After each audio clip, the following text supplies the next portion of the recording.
Part A. Write down in full the PDF of x. Now x is a uniformly distributed random variable between 0 and pi by 3. So if we were to sketch this, it would look a little something like this, from 0 to pi over 3, which means that the height of the rectangle must be 1 over pi by 3, which can be simplified into 3 over pi. So the probability density function, which I'm going to call f of x, is 3 over pi, but that's only for x values between 0 and pi by 3.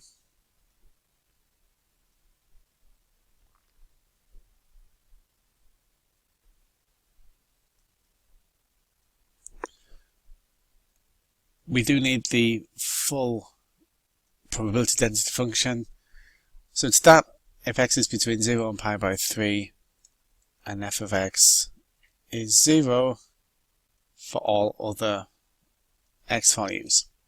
So we say 0 otherwise. In part B, let's first of all work out an expression for h.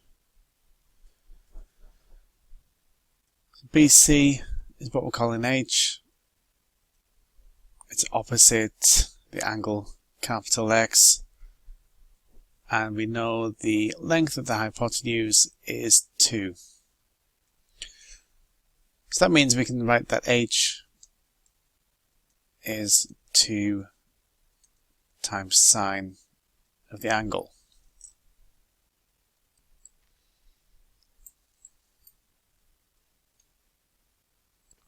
It's very important that we note that h is not a uniform distribution. H is not constant because it depends on a variable. It depends on x. So we must not use any formulae for the uniform distribution, especially in part 2 when we're working out e of h. But part 1 is asking for the probability h is smaller than or equal to root 2. Well, let's put this in terms of x. So that's the probability that 2 sine x is less than or equal to root 2. Let's divide both sides by 2. And root 2 divided by 2 is 1 over root 2.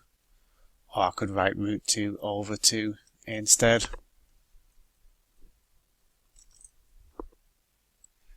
Now x is a uniform distribution between 0 and pi by 3. So sine x is an increasing function between 0 and pi by 3. Note this once again confirms that h is not a uniform distribution, because if we don't get the horizontal graph. So where is sine x equal to 1 over root 2? Well, that's one of the common angles. That's 45 degrees, or pi by 4.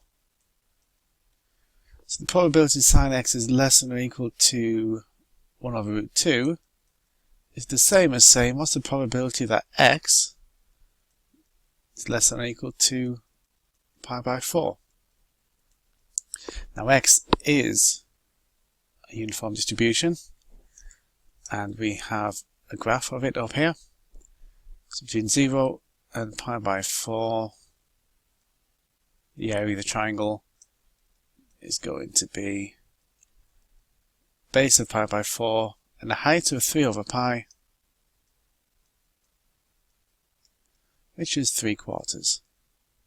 That's the answer to part 1. For part 2, I'm going to go all the way back to where we had h was 2 sine x, and start working out e of h. I'm just going to repeat myself one more time. H is not a uniform distribution, so we must not use the formula a plus b over 2. It does not work. H is not uniform. X is, but not h. So to work out the expected value of h, we're going to need to use the general formula, which is x times f of x integrated.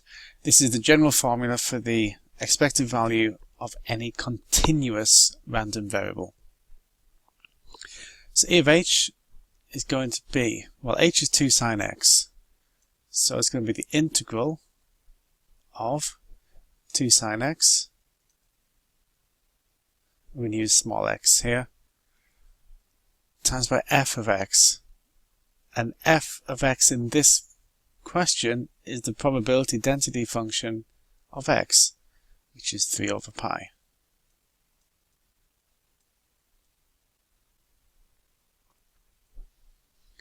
We're going to be integrating that across the whole domain, so we're going to go from 0 to pi by 3. Let's just simplify this a little bit. We're going to have a constant of 6 over pi, which I can bring out the front, and then we're integrating sine x, which is obviously minus cosine x.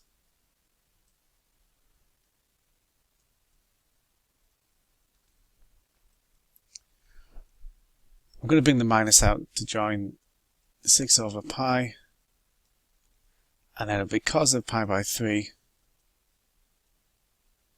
take away cos 0.